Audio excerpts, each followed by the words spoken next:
फांसी दो, फांसी दो, फांसी दो। मराठी हम जिंदा है, जिंदा है। चाल गौली को फांसी दो, फांसी दो, फांसी दो।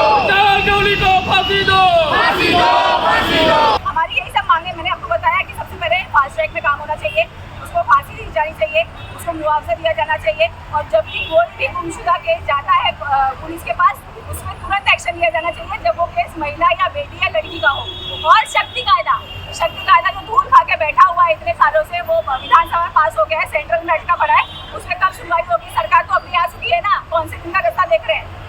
माझा असा प्रश्न आहे, तुम्ही एकीकडे बोलता महिला सशक्तीकरण केलं आहे, महिलांना तुम्ही रोजगार प्राप्त करण्यासाठी सशक्तीकरण, त्याच्यानंतर 1500 रुपये तुम्ही आम्हाला देता, एका ठिकाणी तुम्ही आम्हाला पायावर उभं पण करता, त्याच पायाने आम्हाला तुम्ही लग्न का करता? हा मला प्रश्न तुम्हाला पहिला विचारायचा आहे. आम्ही एवढे आपला आहोत का? ज्या वेळेस आमच्या महिलांना तुम्ही स्टेजवर नाचण्यासाठी किंवा आमच्या मनोरंजन करण्यासाठी वापर केला जातोय आतापर्यंत, असं का? ही मला तुमच्याकडे प्रश्न आहे आणि त्याचं उत्तर मला तुमच्याकडून मिळालंच पाहिजे. आणि आमच्या नगरामध्ये चुकीचं वातावरण आहे ते सगळं, आणि त्याला फाशी दिली पाहिजे. जसं बदलापूरच्या प्रकरणामध्ये साहेब होते त्यावेळेला फाशी दिली होती. आता फडणवीस साहेब आहेत, त्यांनी त्याचं एन्काउंटर करावं, ज्याच्यामुळे आम्ही स्थानिक टीव्ही असल्यामुळे आम्ही खूप घाबरतोय. आमच्या इकडून कोणत्याही महिला बाहेर निघायला येत नाही, तर साहेबांनी सगळ्यांनी लक्ष दिलं